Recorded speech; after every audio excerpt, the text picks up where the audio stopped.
Hello, I'm Bradley Sward, Assistant Professor of Computer Information Systems at the College of DuPage in Glen Ellen, Illinois.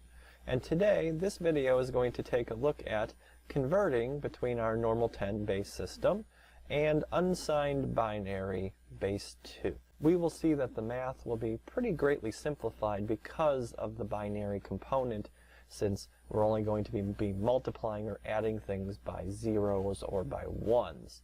So, the hexadecimal, we go up to 16, or from 0 to 15, so the math can get very tricky very quickly. The numbers can add up.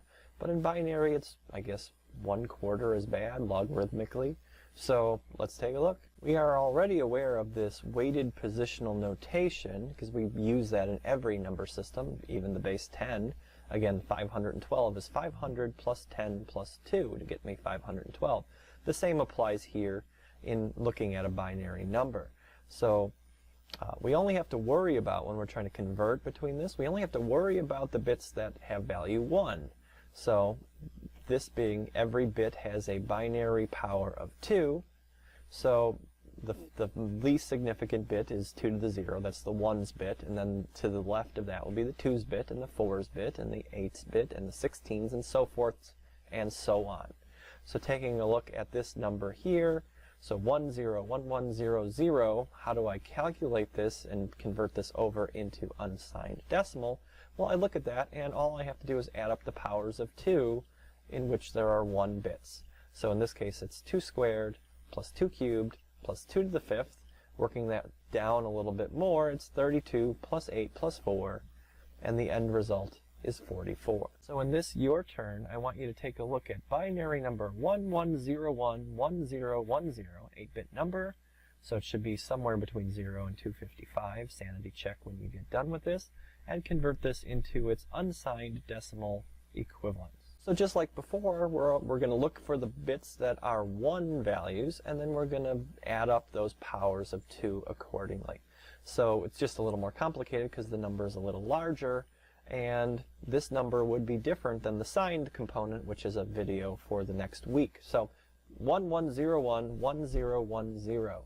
So that is adding up the 2 to the 1st, plus 2 cubed, plus 2 to the 4th power, plus 2 to the 6th power, plus 2 to the 7th power, which is 128 plus 64 plus 16 plus 8 plus 2.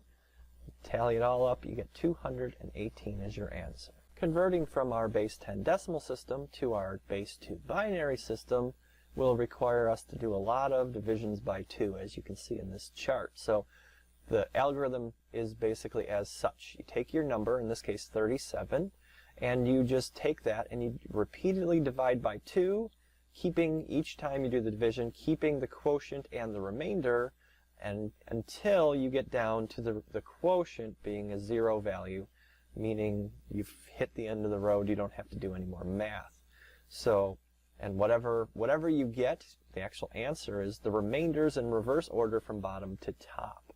So taking 37 divided by 2, 18 remainder 1, and then 18 divided by 2 gets me 9 remainder 0, 4 remainder 1, 2 remainder 0, 1 remainder 0, and then finally 0 remainder 1. So look at that arrow there, a little off center. Oh well, that was a bug in PowerPoint. But anyway, so if I go in reverse order, that is the solution to my problem. 1, 0, 0, 1, 0, 1. And if you do take that and you convert it back from binary to decimal, like in the previous slides, you'll find you will get 37, and we have the correct answer. So here is a your turn for this section of the video. So I'd like you to take the number 107 in our base 10 system and reduce that down using the same algorithm as before into its unsigned binary equivalents. The algorithm requires us to repeatedly divide by 2 again until we take our 107 and, from a quotient standpoint, reduce it down to 0. And our goal then is to take the remainders of each of the divisions in reverse order, and there is the solution to our problem. So 107 divided by 2 is 53, remainder 1. 53 divided by 2 is 26, remainder 1. And then 13, remainder 0. 6, remainder 1. 3, remainder 0. 1, remainder 1. 0, remainder 1, and now that the quotient is a 0 value, the algorithm is complete. So then again, we take the remainders from bottom up, so we write them out left to right in that manner. So 1, 1, 0, 1, 0, 1, 1 is the solution to this problem. And again, if you look back to previous slides and try the other algorithm, you will find that you'll be able to convert that, of course, from its binary component back into the 107 that we started from. So the binary components definitely make the math, the arithmetic, a lot easier compared to other base systems like octal or hexadecimal. So this video is pretty short in comparison. But still, if you have any questions, absolutely make sure you email me or you stop by my office hours. Get a hold of me some way so you can get your questions answered as quickly as possible. As always, thanks for sticking through it, and we'll see you next time.